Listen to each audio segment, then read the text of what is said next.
ndeko héritier olakisaka nanu nini oza nani batanga ba innocent batanga pe yo te kaka eza kisi to nini ezosala po koma na niveau oyo mwasi ya bato ya libala papa ye boboti mwana mwasi ti mwana mwasi basala ye boye ese eza esengo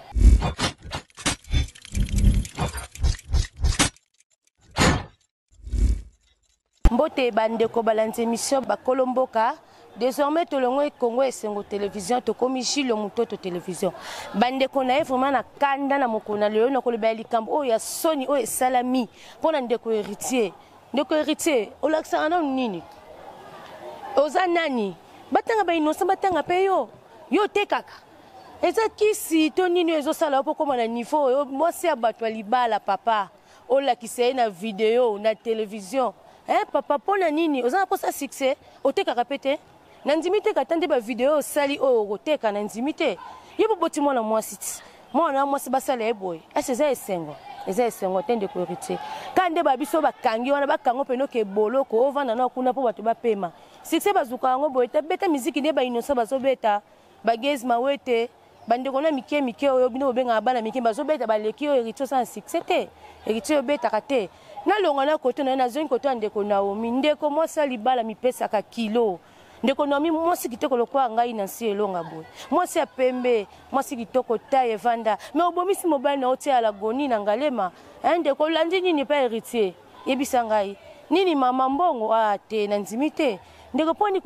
komisambu saboye na ba niveau yo Sony makasi obomisi la biso honorable la biso population voter ye po bundela batu yo mwasi opesa ya la goni mama mwasi mipesa ka kilo mwasa libela za mwasa mipesa to mobile no lesaka mobile no kabelaka yo ke iko na inekobo en plus ba filmer yo ndimi o mitiki emporté par le plaisir ba mémoire ba réseaux sociaux ndeko eza Sony okisengi batu Sony makasi ndeko héritier boti mwana mwasi mwana héritier na yakosepela basala mwana ebongo akosepela te mama oyokosi libota na opasi oza pe na bana yo pe Naomi ndeko Naomi oza isusu camarade ya lolo azali mwasi ya héritier mais papa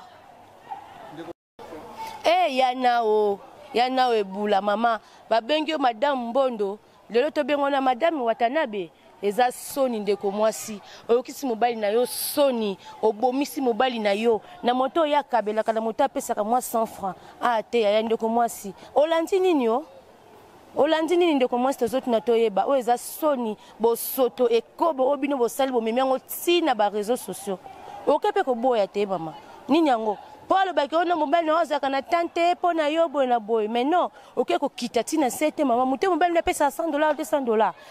te ndeko héritier vraiment eza Sony makasi pe po na yo po te bitata succès bazwaka ngo boy te succès bazwaka ngo boy te eza nini kisi oke no simba kisi ba boy mana mo sa vie na yo te franchement eza mabe makasi sopio beta musique nde baninga na so beta musique batutu bazobunda mais na ba niveau te c'est pas la première fois ça makamba boy on peut dire c'est la deuxième fois na biso ba auto ebi makambo yo ndeko héritier za kitoko te nini yango